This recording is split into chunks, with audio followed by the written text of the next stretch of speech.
Hello বন্ধুরা, আমি নিপু সর্দার। আমি জার্মানি থেকে বলছি। আমি একজন প্রশিক্ষণপ্রাপ্ত শেফ। আমি জার্মানিতে কুক হাউস বিল্ডিং করেছি। আমি আজকে আপনাদেরকে দেখাবো কিভাবে গরুর হাড় দিয়ে গ্রেভি রান্না করে। তো এটি খুবই গুরুত্বপূর্ণ যে নাকি জার্মানিতে কুক হাউস বিল্ডিং করবে। আশা করি আপনারা উপকৃত হবেন। বন্ধুরা, প্রথমে আমি হাড়গুলাকে ওভেনে দিয়ে দিলাম। এগুলা 160 ডিগ্রি 40 মিনিট আমি ওভেনে রান্না করে নেব। যথাক্রমে গ্রেভির জন্য আমার ভেজিটেবলস লাগবে। আমি আগে থেকেই কেটে রেখেছিলাম। আপনারা দেখছেন আমি পেঁয়াজ এবং গাজর এবং আরও 2টি সবজি কেটে রেখেছি একসাথে। তো এ দুইটা হচ্ছে জার্মান সবজি, সেলারি এবং লাউ। আমি এখন সবজিগুলিকে গরম চুলাতে হাই হিটে ভেজে নেব। তো গরুর হাড়গুলো কিন্তু হয়ে গিয়েছে, আমি ওভেন থেকে বের করে নেব।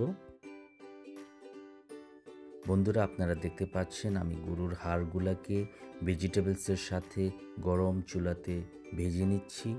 আর সাথে আমি টমেটো পেস্ট দিয়ে নিয়েছি। এবার আমি খুব ভালোভাবে এগুলাকে কষিয়ে নিব।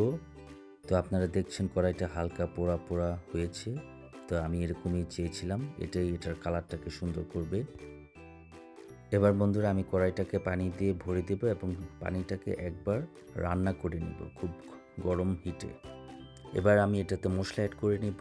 ক্যাপসিকাম পাউডার, গোলমরিচ, লবণ এবং জার্মানি কিছু ভেষজ কয়টা রয়েছে সেগুলো দিয়ে দিব। এর মধ্যে তুমিয়ান রয়েছে, রোজমারিন রয়েছে।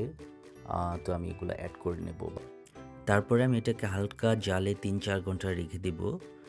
বন্ধুরা, আপনারা দেখতে পাচ্ছেন ৩-৪ ঘন্টা পরে কালারটা কত সুন্দর হয়ে গিয়েছে এবং গ্রানটাও কিন্তু চমৎকার। তো রেডি হয়ে গেল আজকে আমার গ্রেভি।